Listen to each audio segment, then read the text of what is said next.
All right. So, though today we like to recognize the different sort of liturgical realities that are part of our calendar, but also we sometimes we do sermon series, and we've been doing this sermon series called "God of Deep Waters," and so we've looked at this notion that the deep waters of the sea in the Bible often, as well as being like a literal body of deep water, or an ocean, or a sea, also has connotations frequently of chaos, or death, or overwhelm, and that kind of a thing. And God is the God of deep waters, and we've been looking at different sort of highlights along the way, the deep waters of creation, where the Spirit of God hovered over the deep, or fluttered over the deep, and created heaven and earth.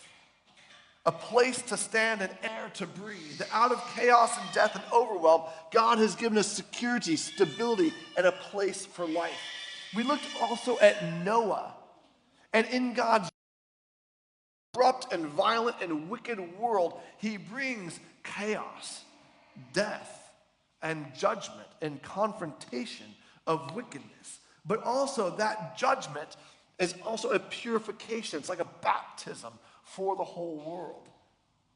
And we see that, and we see God purifying the world and starting again with Noah and his family. We looked last week at the parting of the Red Sea, that God, bringing his people up out of slavery in Egypt, brings them to a dead end at the Red Sea, where they're hemmed in by the wilderness. They're hemmed in by the depths of the Red Sea, and Pharaoh's armies are coming after them. And there's these allusions to two different pagan gods, one having to do with the Egyptian sort of transition into the afterlife, one having to do with the Canaanite god, deity Baal. And God is more powerful than all of the other powers that there are in the world, whether they're material or spiritual. He decimates the Egyptian empire, demonstrates his power and his glory over the Egyptian gods, demonstrates his power over the Canaanite gods, demonstrates his power over the material world and the parting of the Red Sea, and God supernaturally, miraculously makes a way for the people of Israel on dry ground with a wall of water on their right and on their left. And nevertheless, God called Moses to participate in each and every one of those. And he called us to participate with him in what he's doing as well. Whether that's taking a staff, and we made that allusion to we talked about Paul Goff's retirement due, and Mike from Reigate was talking about Moses' staff, his identity, his income, his influence, those things that we hold quite tightly, holding them loosely, allowing them to be something that God uses to accomplish his purposes. And also we talked about having that courage to actually step into that dry ground with a wall of water on your right and on your left, with lightning and thunder and wind and all this tumult. And we do it together. No one gets to sit off on the side and be like, yeah, I'll get there. You guys just go ahead.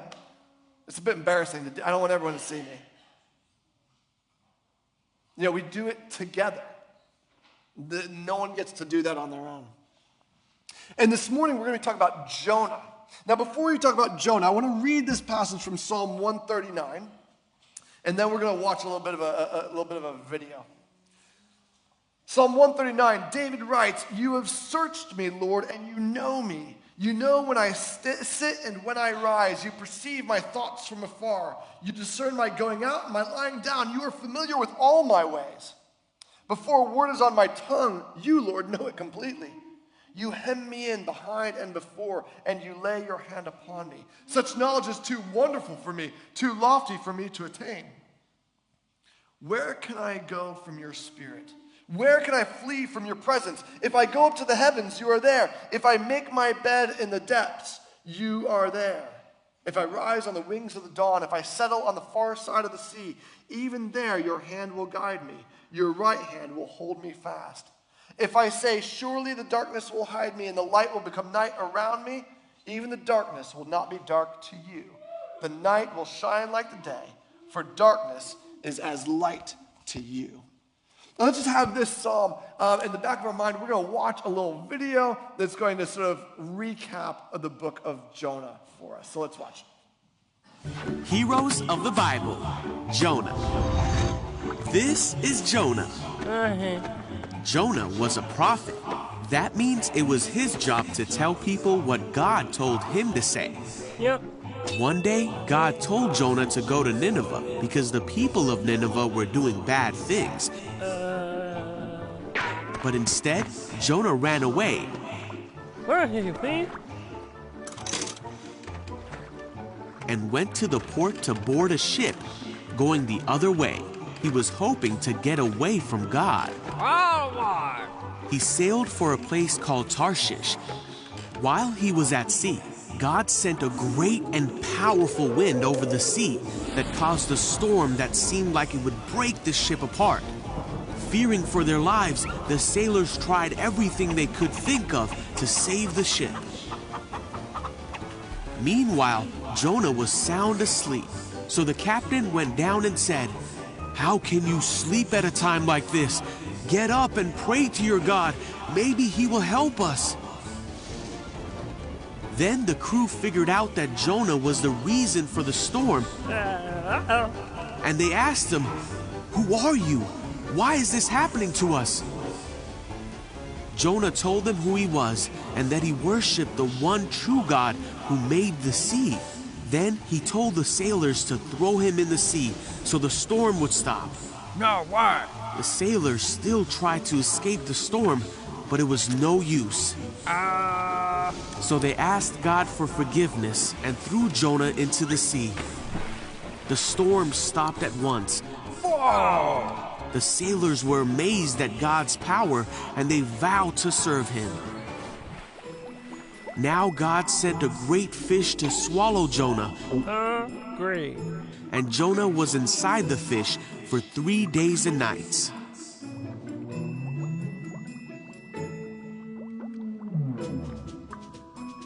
Jonah prayed to God from inside the fish, and God ordered the fish to spit Jonah out. Yuck. God told Jonah again to go to the city of Nineveh to tell them what God had said about them. I get it. This time, Jonah obeyed God and went to Nineveh to deliver God's message.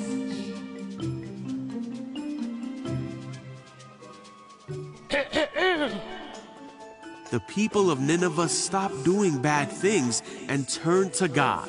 They were saved because they listened to the message that God had given Jonah.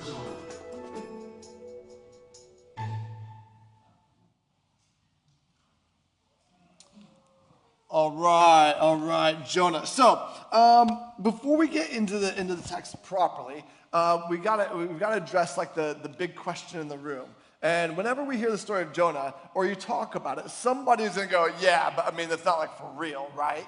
Okay, that's like the number one first question. It's like when you meet someone who maybe doesn't have any kind of faith, or maybe is a little bit more antagonistic to faith, particularly Christian faith. That's one of the first things, like, "Yeah, but do you believe that somebody really got swallowed by a whale?" And it becomes a sort of straw man. Now, a couple things. First of all, that conversation is a really fun and interesting way to avoid the point of Jonah. Because if we can get in a nice long debate about whether or not it historically happened, then you can avoid the lessons that it has to teach each and every one of us. Secondly, one of the main, not the only, but one of the main reasons that people would struggle with the story of Jonah is because they've actually already made a commitment that supernatural things don't happen. The miraculous doesn't happen. Okay, so actually, before you even talk about whether or not Jonah historically happened or not, the number one question is, do supernatural things happen? Do miracles happen? Now, my contention is that yes, supernatural things do happen. Miracles do happen. And I refuse to limit my body of knowledge to only that which can be discerned through the scientific method. I affirm the scientific method. It's fantastic. It is a great way to arrive at knowledge about the material world. However, it is not an exhaustive method for arriving at reliable knowledge or truth. And there's plenty of evidence that supernatural things do, in fact, occur. So with that in mind, I don't have a problem accepting Jonah as a historical occasion, a supernatural occasion, but in many respects, it's almost irrelevant to the point that Jonah has to make. Now, there's a lot to say about Jonah, and what we're going to talk about in terms of God of deep waters isn't necessarily, it's part of the broader story of Jonah, but it's really not. My desire isn't to teach on the whole book of Jonah at the moment, all right? As those of you who know the story will know, a lot got left out of the video. But there's a few bits that I want to bring to our attention as we look really particularly at the first 2 chapters of Jonah. Now, real quickly, we're going to go back through sort of the history of the Old Testament. God created, and everything was very good. Adam and Eve sinned, and corruption came into creation. Right? And that corruption worked itself out in all manner of violence that God then confronted with justice in the flood, preserving Noah and his family, after which the corruption of humanity and in creation continued. And God took a different approach. Rather than a flood, God chose a man called Abram, whose name was changed to Abraham, and said, through you, all nations will be blessed. I'm making a promise, a sacred promise called a covenant with you. And that covenant is going to pass on through your children, particularly your children Isaac and Jacob. Jacob wrestled with God, and God changed his name to Israel. And he had 12 sons who would become the 12 tribes of Israel, the people of Israel, the Jewish people, or the Hebrews. Eventually, they would find themselves in Egypt through a variety of circumstances, and they lived there a long time. Eventually, as an ethnic group, they were enslaved by the Egyptians for 400 years. And God, in faithfulness to his promises to Abraham, Isaac, and Jacob, by the ministry of Moses, led the people of Israel up out of slavery in Egypt into what we call the Holy Land, the land God promised Abraham his descendants would live in. Eventually, they had a kingdom. And then that kingdom split into a northern kingdom of Israel and a southern kingdom of Judah. When God brought them out of slavery, he brought them to Mount Sinai and made another covenant, a sacred promise. He said, I'm going to be your God, you're going to be my people. Here's a law. If you do it, it will go well for you. Life will be good and you'll live well in the land. When you break it, it will not go well for you. Foreign armies will come conquer you and exile you, cast you out of the land. And that's what happened. First, it was the northern kingdom of Israel who was conquered by the Assyrians. And then it was the southern kingdom of Judah who was conquered by the Babylonians.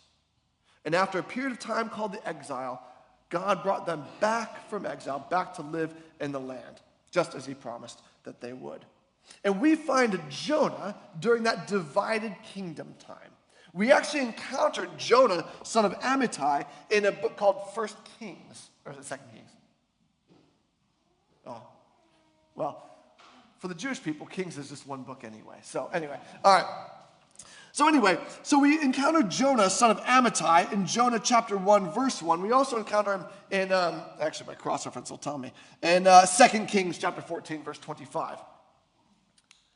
And what's happening, if we're looking at let's pretend now we're moving from a timeline, we're moving to a map. And over here we have like Iraq and Mesopotamia, the Tigris and the Euphrates River. Yeah? And then we kind of come down here, and then we've got the Holy Land, and then Saudi Arabia's down there. Egypt's over here, the Mediterranean Sea, right? You got Italy, and then over here you got the Iberian Peninsula, Spain, stuff like that. Do you see it? Of course you do. You're just so clever people. All right? So the Assyrians are kind of coming from the sort of northern Iraq part of the world. And their capital is Nineveh. And they are going to attack and overwhelm and conquer the northern kingdom of Israel. And Jonah's call, listen to what God says in Jonah chapter 1, verse 1. If you got your hard copy of the Bible, you can open it up and find it. But the word of the Lord came to Jonah, son of Amittai, "Go to the great city of Nineveh and preach against it, because its wickedness has come up before me." But Jonah ran away from the Lord and headed for Tarshish. All right, now, first thing is, Nineveh is the capital city of this other country that is hostile to his country. And if Jonah goes and preaches to the Ninevites and says, "Hey, God offers, you are wicked and God offers his forgiveness," he knows that if they repent and ask for forgiveness, God will forgive them. But Jonah doesn't like the Assyrians. He doesn't like the Ninevites. He doesn't like what God has asked him to do. He thinks it kind of stinks.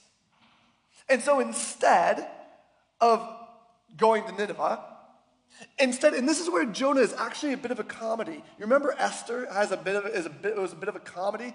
Jonah's a bit of a comedy too. Because Jonah doesn't just stay put. He doesn't just go, don't think I will. He goes, "I'm going to Tarshish." Okay, Tarshish is on the coast of Spain, modern day Spain. It's as far away from Nineveh as Jonah knows how to get. It's absurd. He doesn't just say, "No, I don't think so. Thanks though, God, but that's not my bag. I'm just going to stay here and have like my hummus and hang out with my, whatever." He goes down to Joppa. Now he goes down to Joppa because that's an elevation descent from where he was to the coastal town of Joppa. And then we find this continual descent of Jonah. He goes down to Joppa. He's going to take a boat to Tarshish. He goes down into the belly of the boat. And Jonah, quite comedically, absolutely, unequivocally, avoids God's call and God's instruction. And maybe that's something you or I can relate to. There's something you know God wants you to do. It's unambiguous. Whether that's to have faith in him, whether that's to share your faith in him with somebody else, whether that's something you know you need to stop or something you know you need to start. There's something you know God wants of you in your life. And you can feel good about yourself because you're like, "Well, I'm not going to Tarshish. I'm just sitting here apathetically watching Netflix." But we can all identify, and sometimes we do. We go the opposite direction as hard and fast as we can. But we see what happens. He goes down to Joppa, he gets a ship for Tarshish, he pays the fare, goes aboard, and they sail. Then the Lord sent a great wind on the sea. This is interesting. The Lord sent a wind, a ruach. Remember from creation, the ruach of God fluttered over the waters and created? And now God sends a ruach over the sea. It's not his ruach, it's not his wind, his spirit necessarily, but there's certainly something that the reader of Hebrew would go, I recognize that. And then this great wind does what the pagan gods would do. And this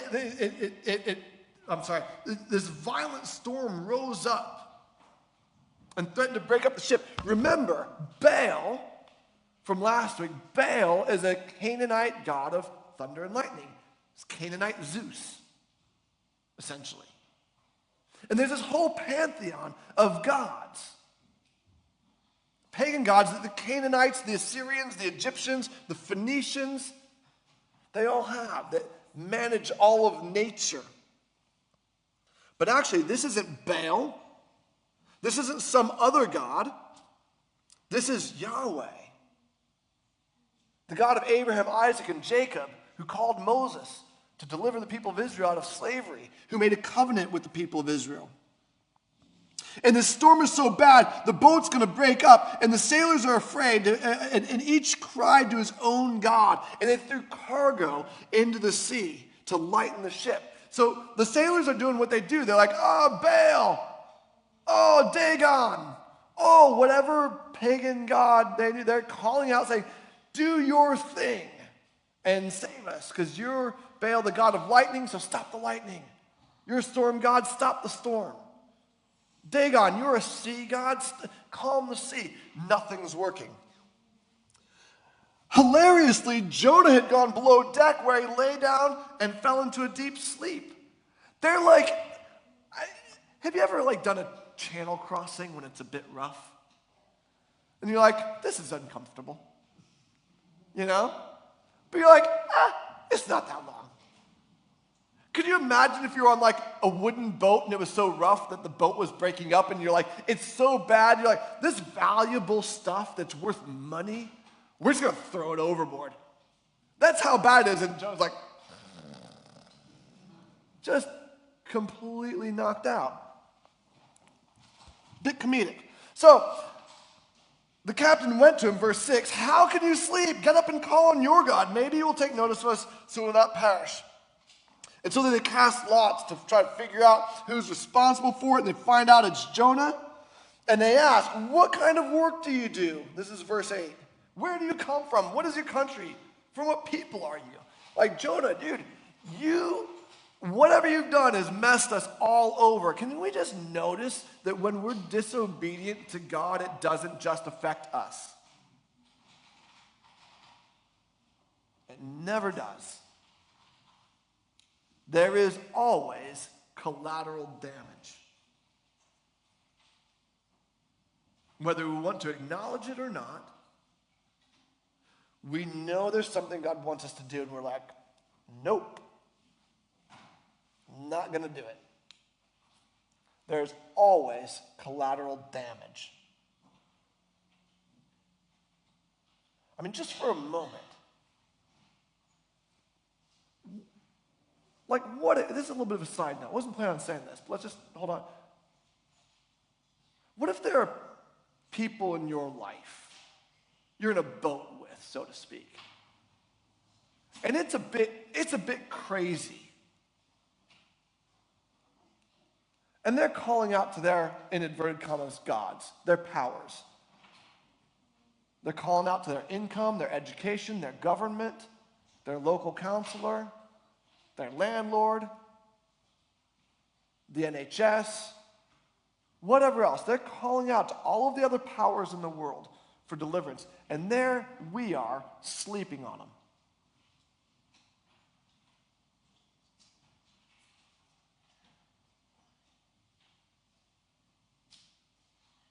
Would they ever say, they probably wouldn't,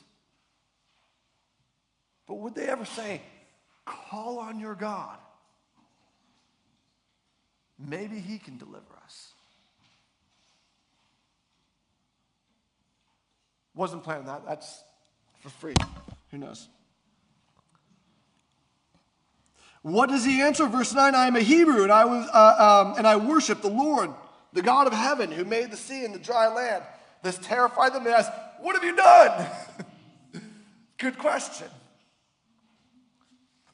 They knew he was running away from the Lord because he'd already told them so. The sea was getting rougher and rougher. They asked him, what should we do? Verse 12, pick me up and throw me into the sea. Check this out for just a second. I mean, I feel like there's a few other options. If Jonah knows that the reason they're in a pickle is because he's disobedient, why doesn't he say, turn the ship around, I just need to go to Nineveh? Jonah would rather die than obey God at this point in time. Again, it's a bit comedic. It's a bit hilarious until I realize that there are a few things that I think I'd probably rather die than submit to God on. Otherwise, I would have submitted to them already. So it's hilarious because everything that's funny is enough true to be funny. God, I'd rather die than do that. He could have said, turn the ship around. I'll pay you for the loss. The cargo's my bad, my fault. I need to go to Nineveh. No, you need to throw me in the sea. I'd rather die than obey God in this matter. Do that. So anyway, verse 13, these sailors. Instead, the men did their best to row back to land, but they could not, for the sea grew even wilder than before. Look at this. This is interesting, actually. We don't know which bit of land they're trying to go back to, but evidently, God does want Jonah thrown into the sea, because any attempt to get back to any land is being thwarted. That's fascinating. Anyway, we're going to carry on.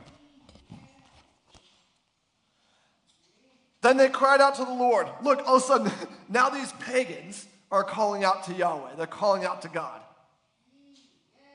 Please, Lord, don't let us die for taking this man's life. Don't hold us accountable for killing an innocent man. For you, Lord, have done as you please. Then they took Jonah and threw him overboard, and the raging sea grew calm.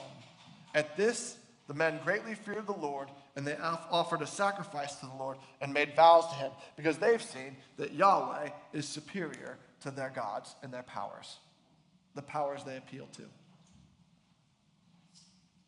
Now we see something interesting, and right before chapter 2 begins. Chapter 1, verse 17. Now the Lord provided a huge fish to swallow Jonah, and Jonah was in the belly of the fish 3 days and 3 nights. Other translations will say, and the Lord sent a huge fish, similarly to how he sent the wind.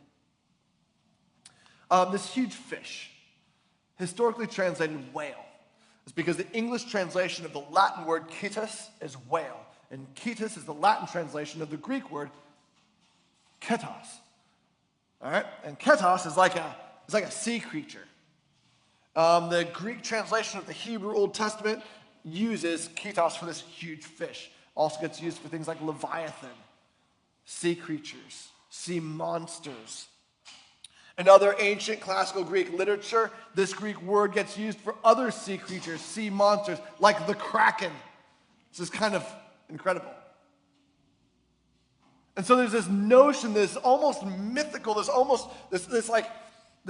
monster of the deep, like unto the kraken, is what has swallowed up Jonah. There's another association here with this, which is a sort of deity of the underwater, of the ancient Near East, of the Canaanites, the Assyrians, the Egyptians, different names.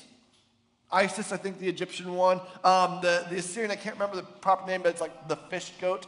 The Philistines, the Phoenicians, they called him Dagon. And this was a god who also, similar to God we encountered last week, ushered people into the afterlife. A god of death. Now, Jonah, he gets swallowed up by this great fish, and then he prays. Verse 1 of chapter 2, from inside the fish, Jonah prayed to the Lord his God. He said, in my distress I called to the Lord, and he answered me. From deep in the realm of the dead I called for help, and you listened to my cry. You hurled me into the depths, into the very heart of the seas, and the currents swirled about me. All your waves and breakers swept over me. I said, I have been banished from your sight. Yet I will look again toward your holy temple. The engulfing waters threatened me. The deep surrounded me. Seaweed was wrapped around my head. To the roots of the mountains I sank down. The earth beneath barred me in forever. But you, Lord my God, brought my life up from the pit. Many scholars would say Jonah actually died. The pit is a reference to Sheol, the place of the dead. He's gone to Davy Jones' locker, as it were. The ancient Near Eastern version of Davy Jones' locker.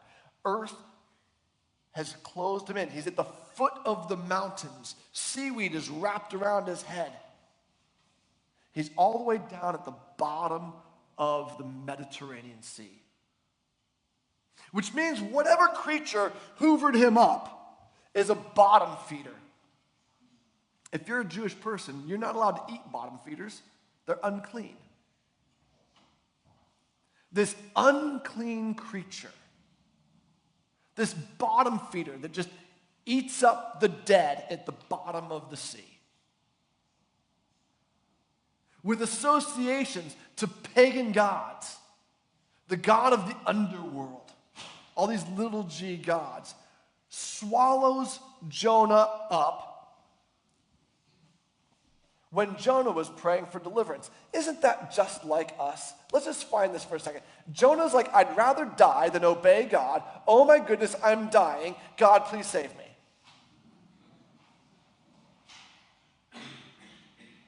And confident that God will. Isn't that just like me and you? God, I'd rather die than obey you. Please save me. I know you will. It's actually that confidence in God's radical grace and mercy that we encounter Jonah has a problem with later on, but that's if I was teaching Jonah. We're talking about the God of deep waters at the moment. So he calls to the Lord from the depths, from the heart of the sea. And God sends this unclean creature to hoover him up.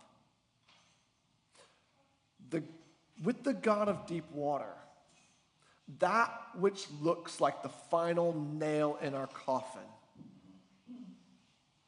ends up being the instrument of our redemption and resurrection. Because what happens? Verse 7, when my life was ebbing away, I remembered you, Lord, and my prayer rose to your holy temple. Those who cling to worthless idols turn away from God's love for them. But I, with shouts of grateful praise, will sacrifice to you. What I have vowed, I will make good. I will say salvation comes from the Lord. And the Lord commanded the fish, and it vomited Jonah onto dry land. All things being normal, Jonah dies, he's eaten by a sea creature, and becomes fish poop. And that's it. And then God's judgment. Jonah's dilemma was entirely of his own creation in his disobedience. Nevertheless, the God of deep waters has this profound and really unfathomable love, grace, and mercy that when we have created our own problem by virtue of our blatant disobedience of him, when we'd rather die than obey him, our life is collapsing around us, we still can call out to him. But when we do, his deliverance sometimes looks a bit scary. God didn't pluck Jonah up out of the sea, shake him off gently, and put him on dry land. He was swallowed up by an unclean sea creature. Hung out there for a while, and then was vomited back up on dry land.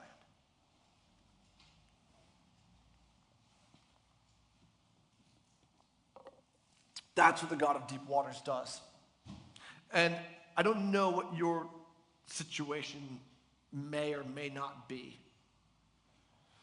I don't know what your disobedience or obedience may or may not be. I don't know what it is that maybe God has called or put on your heart and you know you're supposed to do, but you're struggling to do it. And at least you're not like Jonah going to Tarshish. You're just apathetic and avoiding it with box sets and working too much and whatever other distractions.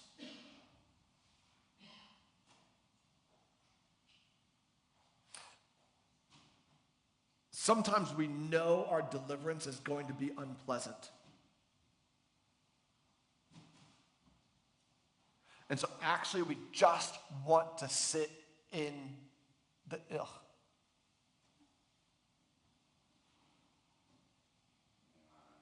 The God of deep waters says, fear not.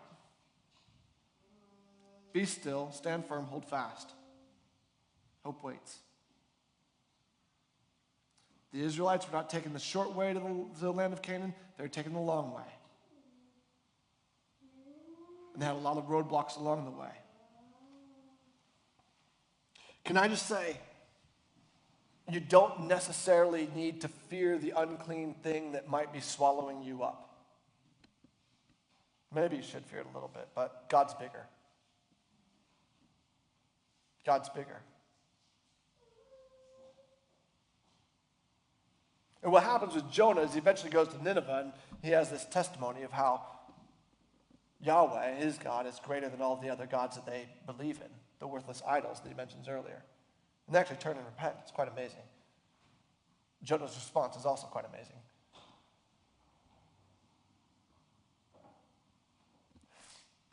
Some of you might be feeling like, dude, I've been in the belly of a fish for a while. I've been swallowed up by this unclean thing, and I'm just kind of waiting to be vomited back out. I'd like that now, please. Thank you. I'm not sure where exactly you might place yourself in this story, in this narrative, in this history. I don't know who or where you might identify. Again, maybe you're sleeping on a group of people who's struggling in a storm that's resultant from your disobedience. Maybe you'd rather die than obey. Maybe you're in the belly of the fish. Maybe God's called you to something and you got to decide if you're going to obey or not. And you're like traveling down to Joppa and you have a chance to turn it around. I don't know. But one thing I do know is there's nowhere you can flee from God, from that psalm we read.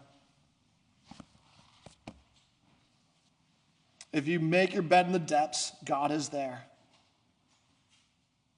Darkness won't hide you.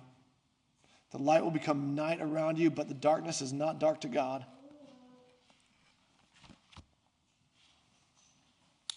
I want to encourage you.